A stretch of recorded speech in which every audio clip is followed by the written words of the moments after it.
Hai Sobat ASN, berjumpa lagi dengan saya Maulana Maghribi di Learning Journal Agenda 4 tentang habituasi dan aktualisasi. Pada video kali ini, saya akan menjelaskan tentang habituasi dan rancangan aktualisasi di unit kerja masing-masing. Maka dari itu, tonton terus dan jangan skip-skip ya.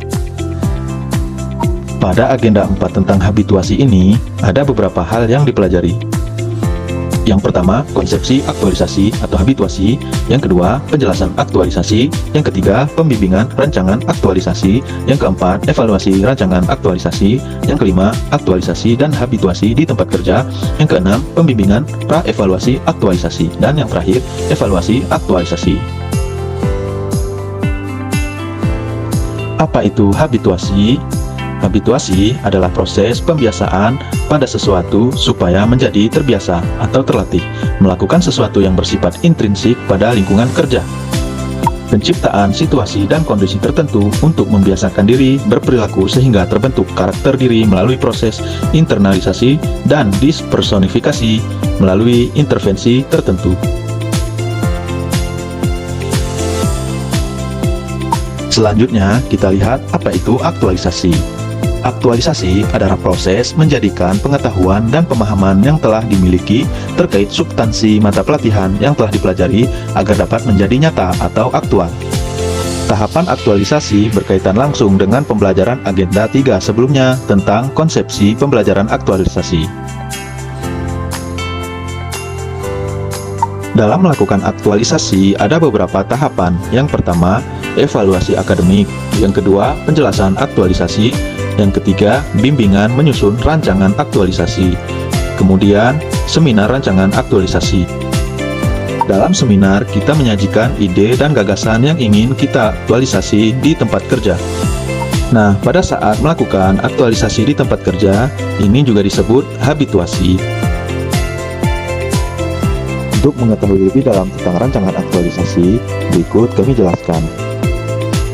Rancangan aktualisasi adalah proses mengaktualisasikan substansi mata pelatihan dalam menetapkan core isu, gagasan pemecahan isu, kegiatan mewujudkan gagasan, dan pertahapannya.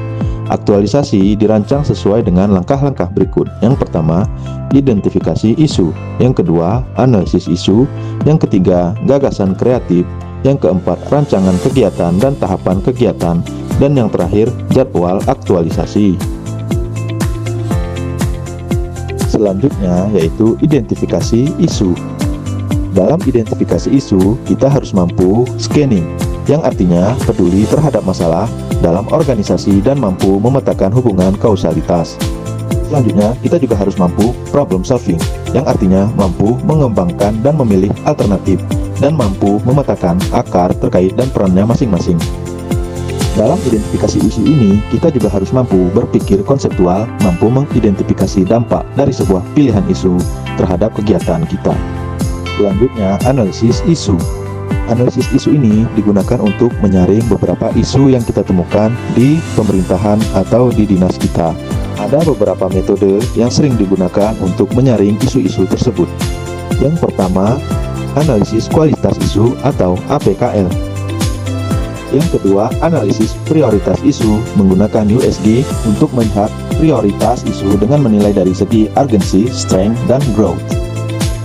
Setelah menggunakan dua metode analisis di atas, maka kita menemukan satu core isu yang nantinya akan dianalisis penyebab isu-isu tersebut. Ada beberapa teknik untuk mencari akar masalah dari core isu, seperti SWOT, Fishbone, GAP, mind mapping, dan lain sebagainya. Nah, setelah mendapatkan akar masalah, dari situlah muncul gagasan apa yang ingin kita kerjakan di lingkup kerja kita. Sebagai contoh, isu tentang belum optimalnya pemanfaatan teknologi digital menggunakan aplikasi smartphone Android dalam pengawasan dan pelaporan pengamanan hutan. Dari analisis isu tersebut, kita menemukan gagasan kreatif berupa pengembangan aplikasi patroli berbasis Android e-lapor hutan yang terintegrasi dengan kebutuhan pengawasan dan pelaporan pengaman hutan di UPTD KPH 6 Aceh. Untuk menjalankan gagasan tersebut, kita membutuhkan matriks rancangan aktualisasi. Matriks tersebut berisi tentang kegiatan, tahapan kegiatan, output hasil kegiatan, keterkaitan substansi dengan nilai berakhlak, pihak-pihak yang terkait, potensi konflik, solusi jika ada konflik, serta keterangan. Yang terakhir, dalam menyusun rancangan aktualisasi, yaitu jadwal kegiatan. Jadwal kegiatan adalah rencana waktu yang disusun untuk melaksanakan seluruh tahapan kegiatan aktualisasi secara sistematis selama periode tertentu guna untuk pedoman pelaksanaan kegiatan dan mempermudah monitoring oleh mentor dan coach. Demikian Learning Journal Agenda 4 mengenai habituasi dan aktualisasi, semoga dapat menjadi tambahan wawasan bagi teman-teman ASN. Terima kasih dan sampai jumpa di video lainnya.